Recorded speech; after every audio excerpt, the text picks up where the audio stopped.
Oui, bonsoir cher mère, comment allez-vous? Bonsoir, professeur éclaireur, je vais bien, merci. Dieu merci. Donc on va vous Et laisser. vous? Ça va, grâce à Dieu, tout va très bien. Ok. Ok. Donc on vous laisse la Merci de parole. me donner la parole Mhm, ce soir. mhm. Vous m'entendez, hein, j'espère. On vous entend parfaitement. Ok, merci beaucoup de me donner la parole. Alors, je dis bonsoir à tous les élèves de la classe. Bonsoir à vous-même, éclaireur, et merci beaucoup pour le travail. C'est vrai, j'ai pas pris le direct à temps. La première partie où vous avez développé le cas du Mali, mais bon, je vais prendre ça en différé. Mhm. Et je voudrais dire deux mots par rapport à la situation au Mali. C'est vrai que on doit craindre d'être envahi par les réfugiés maliens parce que nous avons déjà plusieurs Maliens burkinabés réfugiés chez nous et donc si encore on doit accueillir des réfugiés, ça fait vraiment beaucoup, quoi. Et il y a pas longtemps, éclaireur, je crois, j'ai cru entendre que la CEDEAO, en lien bien sûr avec la Côte d'Ivoire, prenait en charge les réfugiés maliens, les réfugiés qui sont sur notre sol. Donc moi, je pense que ça, c'est vraiment une occasion pour les réfugiés maliens, évidemment, d'affluer à notre porte. Donc voilà, je pense que ça peut inquiéter dans la mesure où nous sommes déjà menacés par le terrorisme voilà, donc on ne sait pas qui va rentrer chez nous et moi j'ai pitié de nos parents qui sont au nord de la Côte d'Ivoire parce que ces populations-là qui sont plus exposées par le danger lié au terrorisme. Vraiment. Les Maliens, ils ont accueilli la souveraineté, ils ont applaudi leur autonomie. Donc maintenant, je pense que ils doivent s'assumer. Assimi Goïta, il est débordé. Les terreaux sont à 15 kilomètres. Et donc là, vraiment, je crois qu'il n'y a plus rien à faire.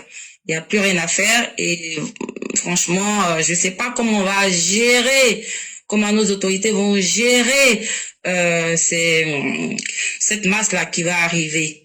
Voilà, donc vraiment c'est inquiétant, c'est inquiétant. Maintenant, éclaireur, je voulais dire deux mots sur les législatives parce que l'actualité c'est aussi ça. Je sais que vous n'en parlez, vous n'aimeriez pas beaucoup en parler, mais vous vous souvenez que la semaine dernière, dimanche, c'était ma première question par rapport aux indépendants. Et on voit qu'effectivement, quand la liste des candidats aux législatives est sortie, il y a des personnes qui n'ont pas été reconduites. Et donc, on voit qu'il y a des grincements dedans, il y a des gens, il y en a qui pleurnichent et qui iront en indépendant. Donc, moi, je trouve que ce n'est pas sérieux parce que il y a le parti a des règles et donc si certains ont été retenus et pas d'autres, c'est selon les critères de sélection. Et donc, je pense que il faut vraiment respecter la discipline du parti et ne pas aller contre les idées du parti parce que être indépendant, sortir de notre camp, c'est vraiment inquiétant parce que ça peut amenuiser les chances comment dire, du RHDP d'arriver à la, comment dire, à une majorité absolue. Je me dis peut-être que on aura la majorité absolue, mais il y a de quoi quand même à être prudent parce que ça serait pas bien de se retrouver avec des indépendants, avec une percée des indépendants qui sortiraient de partout et qui pourraient vraiment mettre en mal la majorité présidentielle. Alors qu'on sait très bien que si on n'a pas la majorité, on pourrait penser à une majorité relative avec peut-être même, pourquoi pas, une cohabitation, ce que je n'envisage pas. Vraiment. Et donc, on espère que les candidats qui ont été retenus vont mener une vraie campagne de manière à ce que ces candidats-là sortent gagnants pour que on rafle vraiment le maximum de sièges à l'Assemblée nationale comme c'est le cas en ce moment. Vraiment, j'aimerais pas que on recule. Vraiment, je croise les doigts parce que enfin, ça m'inquiète un peu, quoi. Voilà, voilà ce que je voulais dire. Maintenant, je vais terminer avec Gbagbo Laurent. Gbagbo Laurent, j'espère qu'il prépare sa retraite. Parce que à l'issue des élections présidentielles, je pense qu'il a compris que de toutes les façons, il dit que son parti n'ira pas aux législatives, c'est une très bonne chose, mais on sait très bien qu'ils iront en indépendant, mais nous, tant pis. De toutes les façons, on se dit que le PPACI est un parti qui va couler, tout comme le PDCI. Et donc, Gbagbo, qu'il se prépare à prendre vraiment sa retraite, parce que il aura voulu sortir par la petite porte, c'est ce qui lui correspond. Voilà, parce que Gbagbo, il est fini. Gbagbo, c'est une relique. Gbagbo n'est pas une légende politique. Et voilà comment il finit. Il a commencé en tant qu'opposant et il termine en tant qu'opposant. Donc voilà, c'est une très bonne chose. Et donc, éclaireur, c'est ce que je voulais dire. Merci beaucoup. Merci beaucoup, chère mère. Merci encore pour la clarté de vos idées. Et Laurent Gbagbo prendre sa retraite. En réalité, c'est quoi prendre la retraite? C'est sortir du monde du travail avec l'idée qu'on a été utile dans son domaine de compétences. Le travail qu'on faisait là, avec le sentiment qu'on a aidé les gens. Allez demander à tous les retraités du monde, qu'ils aient été enseignants, qu'ils aient été docteurs, qu'ils aient été cheminots, qu'ils aient été quoi que vous voudriez, chère mère. Ils vous diront, je suis satisfait d'avoir pu apporter de l'aide dans le domaine où j'ai exercé. Or, Laurent Gbagbo aujourd'hui, c'est quelqu'un, il se retire de la politique par désespoir parce que son idéologie politique ne fait plus recette. Il a vainement tenté de manipuler les nouvelles générations. Malheureusement, cela s'est transformé en cailloux dans ses souliers. Et donc, vous comprenez donc que c'est l'évocation d'un échec. C'est comme quelqu'un qui est en train de jouer au ballon et puis on te donne carton jaune. Après encore, on te donne carton jaune encore. 2 cartons jaunes, ça fait carton rouge, non? Donc là, est-ce que c'est à toi de dire à l'arbitre, quand tu m'as donné 2 cartons jaunes là, donc moi-même je quitte le match? Non, tu n'as plus à dire ça, c'est fini. Et en anglais, on dira the game is over. C'est parce que la partie est terminée pour lui. Donc lui-même n'a même plus besoin de le faire. Mais il quitte la scène politique, si c'était vrai, ce qui n'est même pas vrai d'ailleurs. Il quitte en tant que qui? Il quitte en tant qu'un individu qui n'a laissé aucun héritage politique.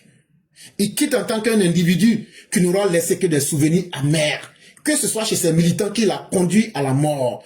Que ce soit même dans sa gestion du pays où il a mis le pays. Pays PPT, pays des massacres, pays des charniers, pays des viols, pays des vols, pays de l'irresponsabilité. Voilà ce que Laurent Gbagbo. Et en tant qu'opposant, c'était celui-là qui avait la forte gueule qu'il déployait, mais qui n'a jamais pu faire même les 1 millième de ce qu'il a dit. Voilà Laurent Gbagbo. Ce qui fait que même ses militants ont honte d'évoquer son présent à plus fort de son passé. Parce que tout est contradiction chez Laurent Gbagbo. Et donc quand c'est comme ça là, c'est quelque chose qu'on souhaite oublier vite. Et cher, mais moi je vais vous le dire, hein, beaucoup d'hommes souhaitent que ce monsieur crève pour que les Ivoiriens l'oublient.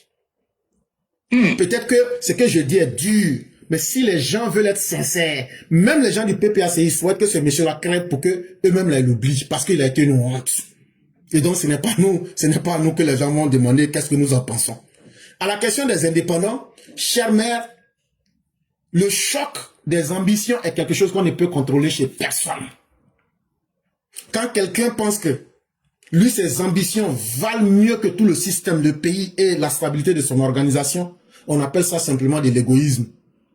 Est-ce que vouloir plus que les autres, est-ce que c'est ce qui est mauvais? Non.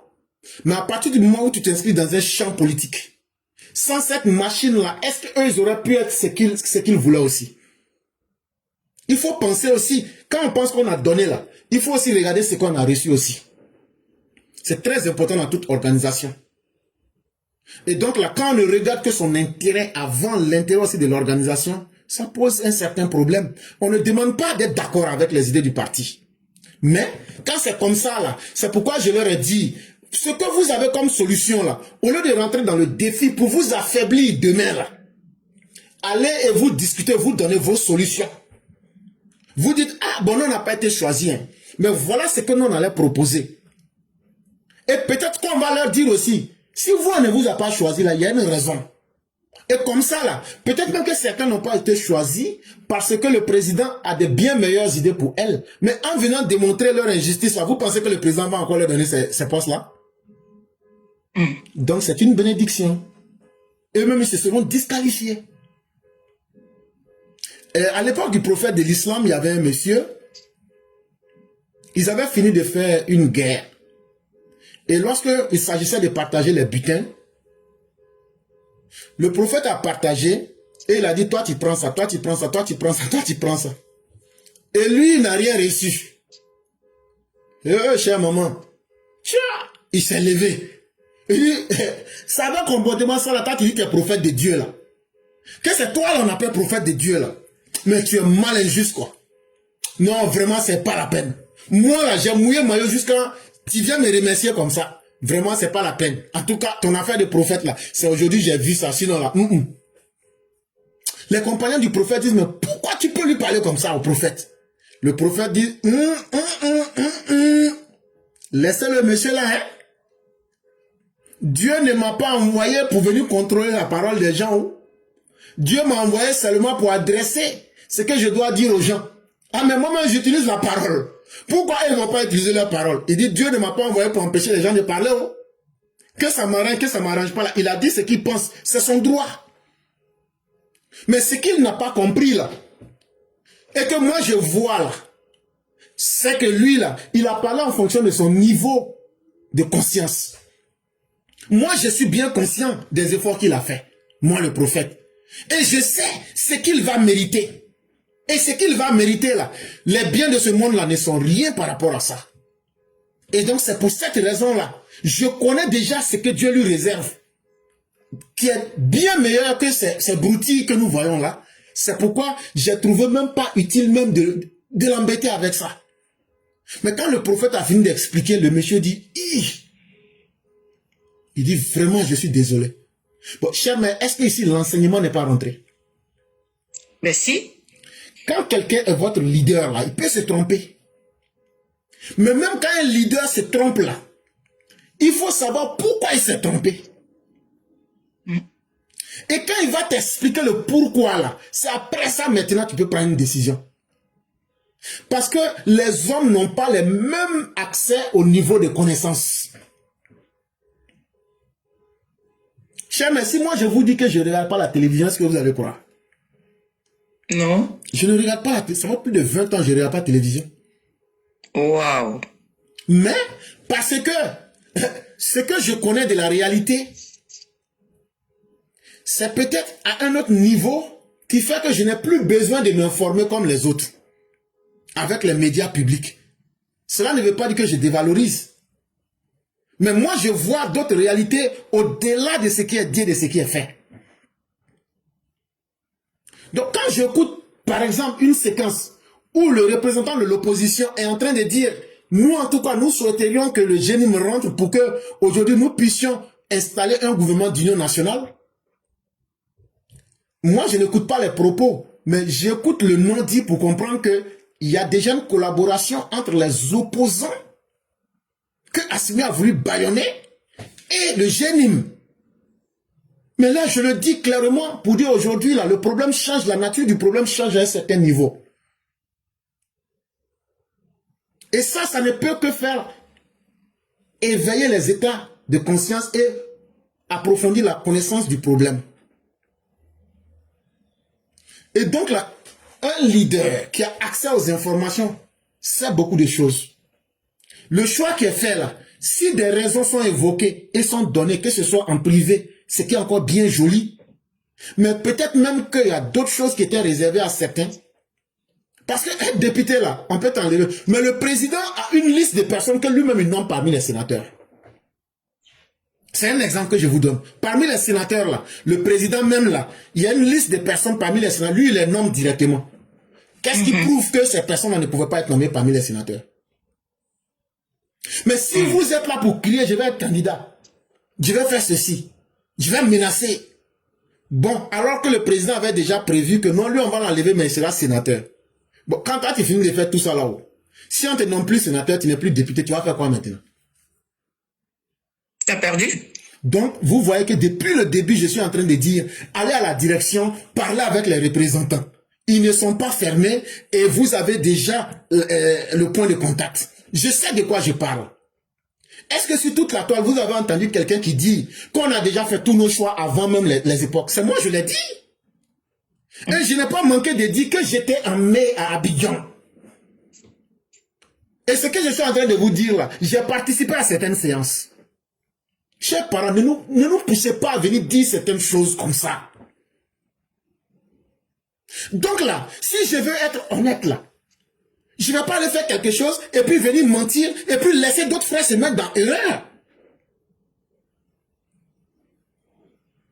Donc, moi j'ai été sincère en vous disant, voilà comment les choses se sont passées. Que ce soit le président lui-même, que ce soit les députés, que ce soit les conseils régionaux, même ce conseil, on a déjà choisi les gens même. Et ça, on l'a fait, le roi du printemps va venir témoigner ici. Parce qu'il y a une méthode de travail. Peut-être que certains n'ont pas compris cette méthode, ils sont surpris. Mais quelqu'un avec qui tu as travaillé pendant 10 ans, tu ne veux pas l'oublier. Il a une certaine responsabilité. Ils ont eu accès à des informations. Tu ne vas pas les rejeter comme ça. Et Alassane Ouattara n'est pas un infidèle en termes de relations humaines. Il place chaque personne là où il faut, au moment qu'il faut. Ouattara, on peut tout lui reprocher. Mais sa gestion humaine là, comment placer les gens là où il faut là, il est trop fort dans ça. Ça seulement, il est trop fort dans ça. Mais si vous ne prenez pas le temps de vous approcher pour comprendre ce que vous ne comprenez pas, comment vous allez savoir? Beaucoup vont faire cette erreur-là et ça va leur coûter cher, mais la vie continue. Et ce qui concerne maintenant, la peur que nous voulons nous faire pour nous dire, ouh, la Côte d'Ivoire ne sait pas de quoi demain est fait. Demain ne sera fait de rien d'autre que ce que Dieu a promis pour nous. Chers mères, voyez-vous, un être humain, là, quand tu ne penses pas du mal des autres, et que toi-même tu es en paix avec ta conscience, là, tu es déjà dans le paradis. Ceux qui meurent pour entrer au paradis, là, vous souffrez pour rien. Le paradis, là, ça commence ici. L'enfer, là, ça commence ici. Toi, tu es voleur, tu as détourné l'argent de la République. Toi, tu es braqueur. Même quand tu entends les sirènes de la police, même si ce n'est pas contre toi, ton cœur commence à battre. Tellement ton cœur bat, tu vas avoir hypertension. Que ce soit pour toi ou même pas pour toi, là. Toujours le fait que ta conscience n'est pas en paix, là. Tu seras toujours dans la peur. Et ça, là, ce choc-là va faire que, tôt ou tard, là, c'est à un rythme qui n'est pas régulier, là, tu auras hypertension. Parce que tes actions sont ton enfer, comme tes actions sont ton paradis.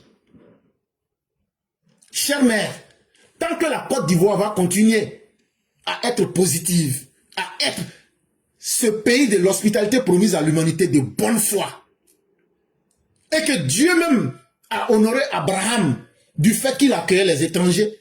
Chère mère, celui qui accueille un étranger n'est pas petit dans la main de Dieu. Hein? Vous ne vous souvenez pas du Christ qui a dit ceci, que le jour de la résurrection, un tel viendra et on lui dira, c'est toi qui as nourri la veuve le jour de la disette, c'est toi qui as accueilli l'orphelin, c'est toi qui as accueilli le voyageur le jour où il était sans abri. Alors aujourd'hui, nous te faisons gloire. Les gens s'amusent. Chère mère, il y a beaucoup de niveaux de réalité dans ce monde-là. Les gens disent, on est en train de chercher les extraterrestres, mais ils sont là déjà, même à côté de nous. Les extraterrestres ne sont pas dans le ciel, parce que le ciel que vous voyez là, ce n'est pas en haut. C'est pas un en haut. C'est simplement un effet d'optique par rapport à notre position qui fait que quand tu es sur la terre, tu penses que la lune ou bien le ciel en haut de toi. Sinon, il n'y a pas d'en haut, il n'y a pas d'en bas. Tout est relatif. Et donc, de cette même manière-là, il y a des êtres qui existent bel et bien dans notre dimension. Mais seulement là, nous sommes à des niveaux de fréquence qui font que on n'est pas dans la même vibration. Mais si tu veux développer, ou bien même là par erreur souvent, il y a des interférences, il y a des gens qui voient ça, sans même maîtriser quoi que ce soit. Comme souvent, tu peux développer ton état mental et puis entrer en connexion avec eux. C'est ce que les chrétiens, les musulmans et même les bossonistes font tous les jours. Les prières que les gens font, ça s'adresse à qui? Ça ne s'adresse pas au vide. Parce que si c'était au vide que ça s'adressait, aucune prière des chrétiens, des musulmans ou des féticheurs ne devrait être accordée. Mais les gens te disent, comment on fait ça, on obtient tel résultat. Ce n'est pas simplement le résultat d'un travail psychique. Mais il y a une réalité intermédiaire, selon à qui on s'adresse. Parce qu'il y a des niveaux de fréquence, et dans ces niveaux de fréquence, il y a des niveaux de vie et de réalité. Et un homme là, si tu crois en quelque chose de positif, que tu restes sur cette voie-là, la nature elle-même ne va pas te faire quitter ta zone de vibration. Sinon, c'est que ces pays-là pensent de la Côte d'Ivoire. Si Dieu doit même laisser expérience d'une minute là, c'est pas bon. Nous, on ne sera jamais contre ces pays. Mais cela ne veut pas dire qu'on va sacrifier par naïveté pour venir créer le chaos dans notre pays. Les autorités ont été claires, mais les gens ne prennent pas le temps de comprendre. Dans le Conseil national de sécurité, là, ils ont dit que les Ivoiriens ne doivent absolument pas du tout avoir peur ou même s'inquiéter de quoi que ce soit. Ça veut dire tout ce qui vous inquiète aujourd'hui, là, eux, ils ont déjà anticipé sur tout ça. Aïe!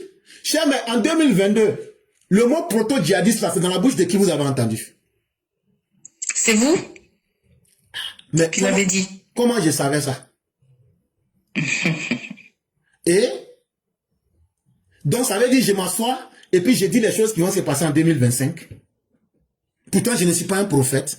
Pourtant, je ne suis pas un devin. Pourtant, je ne suis pas un diseur de fortune.